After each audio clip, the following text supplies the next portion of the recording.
want to talk about a James Clyburn interview that happened with Stedhern on Vox a few weeks ago that went really under the radar.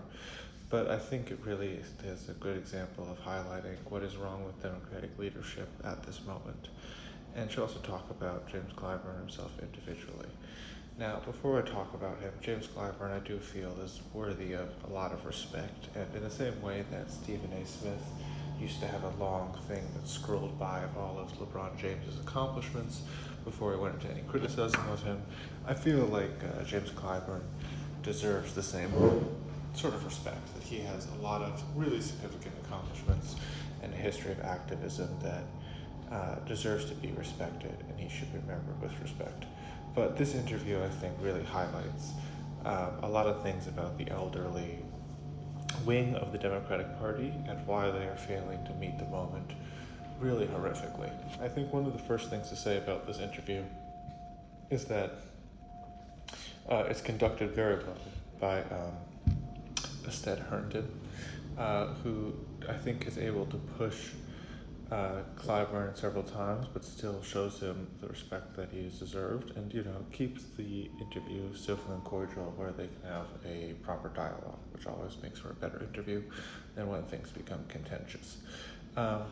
And it also shows that Clyburn, in a long format interview, is still sharp. He is obviously prepared for some of these questions. There's some criticisms that he's heard for many years, obviously, specifically about him taking money from the medical industry and from corporations, that he has obviously thought about, has good answers for, and can answer on his toes in a way where you don't doubt his mental competency. Sadly, with other things, though, he just comes woefully out of touch and really shows his age in a lot of aspects. At one point of this interview, he mentioned that he only last week learned what ChatGPT is and has never used AI himself personally. And this is something that a lot of policy is going to have to be shaped around. And when he also says that he's fully open to all corporate money because he just doesn't want to turn down any avenues that could, if the other side's going to use it, he needs to use it as well, is basically what he says in his interview. And if he's going to be accepting all corporate money but have no understanding of crypto or AI or any of the tech money that's coming in and how it affects people's lives, I think it makes him wholly out of touch with most people in America these days, and really insulates him from the realities of the world. And other times in this interview, he really fails to show any introspection whatsoever, and shows the sort of type of old school politic that I think has really eroded all trust in Democratic leadership. And I think, sadly, his interview here is really emblematic of that. I think it's respectfully done, but the interviewer presses him specifically about his re-endorsement of Andrew Cuomo against Zoran Mandami in the mayor's race, when James Clyburn had called for Andrew Cuomo to step down from governor when he was accused of sexual assault, and his scandal broke, and he did end up stepping down. And when asked what had changed, Clyburn is able to essentially give no concrete answer, except for, he has a relationship with Cuomo, and people he knows has a relationship with Cuomo. So out of the respect for that relationship and those established politicians, he was going to endorse someone who he had previously said was not fit to serve as governor because of the sexual assault allegations that had come out against him. And I guess if you can't be governor if you're accused of sexual assault, but you can be mayor. That's a very interesting line to draw, and I don't think many people would be comfortable drawing that, especially Democratic primary voters. I think we've seen that with the Graham Plattner scandal and with Andrew Cuomo himself losing that election. But it really does show, the sort of lack of any moral core to Democratic leadership and the sort of give and take politics that I think has just not worked for a very long time.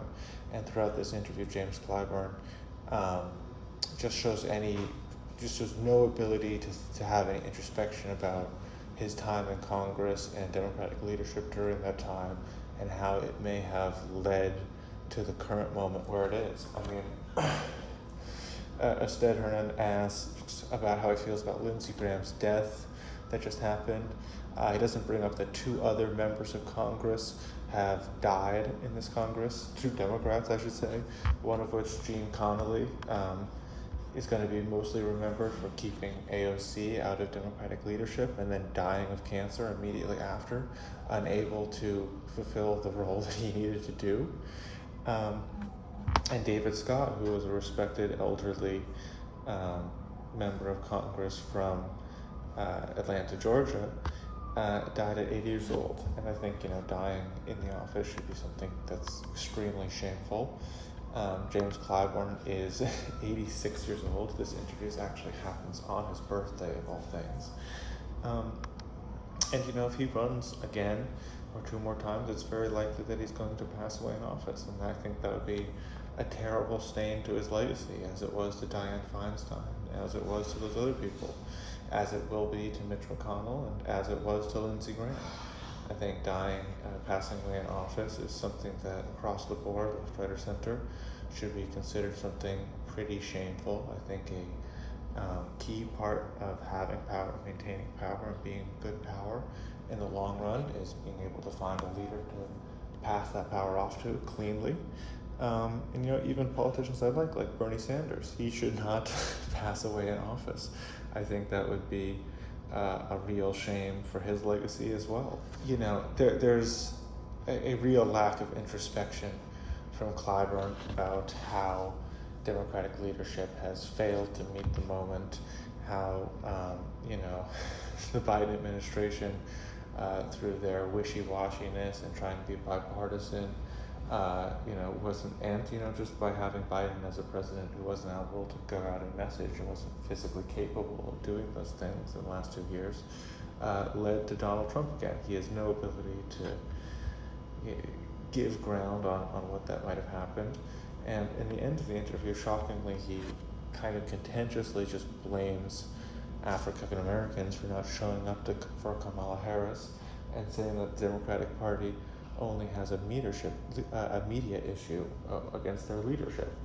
And he even doesn't make that point very well, because if you want to say that with some backbone, there is a message where you can say, the Democratic leadership is actually just doing fine. We just have a consolidated media wing of Fox News doing white propaganda against us 24/7, and that would be a more believable argument than just saying, "Oh, you guys," and even kind of directly accusing Aaron Henstead, the interviewer, of being one of the media who's just anti-democratic establishment for no given reason besides the voters are against the establishment, and he only thinks the voters are against the establishment because the media is against the establishment.